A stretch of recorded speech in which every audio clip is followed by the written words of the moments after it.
How's it going, everyone, and welcome to another Microsoft Flight Sim 2020 video in the Flight Design CTSL. Today we're going from cruise to shutdown of this great aircraft. If you want to watch the first video of the cold and dark start to cruise, I've got some more information on how I came up with the stuff in the little booklet linked down in the description, and sort of the challenges that I had to overcome with this aircraft in particular. So, again, this should be used for simulation purposes only and should not be used as a replacement for actual aircraft training. Get that from a reputable source. Now, being that we're already past or close to turning on to our final for Sedona, let's go ahead and go through the approach checklist. In our descent, we would use the throttle as required, and for landing, our approach speed is going to be approximately 54 knots. Our flaps are 15 to 40 degrees as desired. I'm actually going to throw in, let's see here, I forget what the options are. I think we'll go down to just 15 degrees for this one, for this landing. And we would like to test the brakes as well for firmness. Make sure that we are, there our brakes go, everything looks good on that, and our parking brake is off, so everything should be set up to land. For landing, our throttle should be 10 to 20% power, and we want to brake as little as possible. We want to roll out. We're going to probably roll through a large majority of this runway, which is perfectly fine. This is a really light aircraft, so we don't want to throw it around too much, all right? So let's go ahead and line up here. I'm coming in a little bit high, so we're going to go ahead and reduce power just a little bit. I'm wobbling back and forth here. Don't have the exact perfect line. We'll be okay. We'll try to push the nose down a little bit. I've really started to like this aircraft, actually. Maybe a little bit more than the Icon A5, but we'll see how buttery this landing gets. There we go. We've got plenty of runway here, so I'm not really too concerned about floating it out here. Let's go ahead and float on in. Wow, floating quite a lot longer than I originally wanted. But we go ahead. So hit a good one. Let's go ahead and slow down a little bit here. Just tapping the brakes a little bit. We'll go ahead and turn off here. And we are going to make our way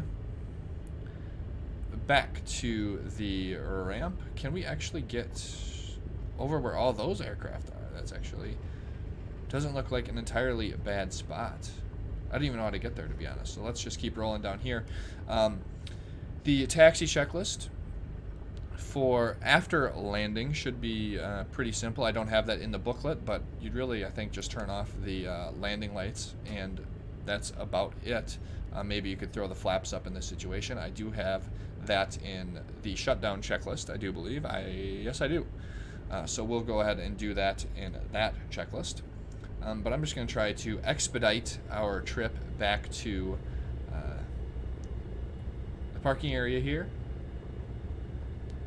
so I can make this video short and sweet. But like I said, I'm starting to like the CTSL. It's a lot harder to fly it in stormy conditions. You're not supposed to, technically, but obviously it's a sim, so we can do whatever we want. Still really like the Icon A5, but I do like the super light for flying on a nice cloudless day, as you see here in Sedona, Arizona. Let's go ahead and park next to this all white. Looks like a Cessna. I believe that's a Cessna. We'll go a little bit further down here. Let's turn off right into here. And there we go. All right, so now we can go through the shutdown checklist, which will involve setting the parking brake, making sure our flaps are up, and if you can tell on this aircraft, there's actually a negative flap setting, so make sure that you're at 0 degrees, as that is the quote-unquote up setting on the flaps. Trim should be set to neutral takeoff. I didn't mess with the trim during the flight, so that is just right where it left, right where it was when we left the ground. The engine should be stabilized at idle. We are in idle. Everything looks good to me. Oil pressure, oil temp, the cylinder head temperature is coming down slowly.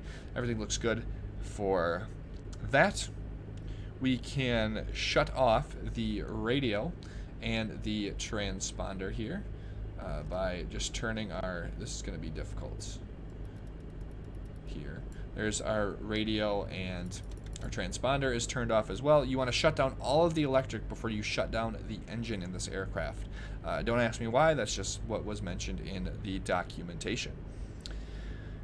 So with that, those two things being off, we can turn all of our lights off, and we can turn off the avionics master switch, and then we can come down here and shut off the ignition.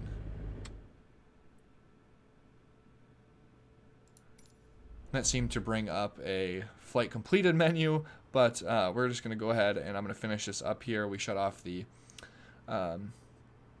ignition.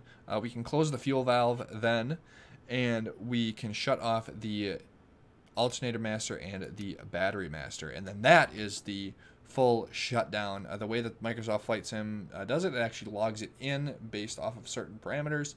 I've seen it done on the ignition. I've also seen it done after the fuel shutoff valve based on the aircraft. So maybe that's just something they need to work out. Maybe there's a way you can turn it off. I don't know. But anyways, we have successfully shut down the Flight Design CTSL. I want to thank you all for watching, continuing to support this content by liking the video and even putting a comment down below saying that yes, keep making this stuff, we love it.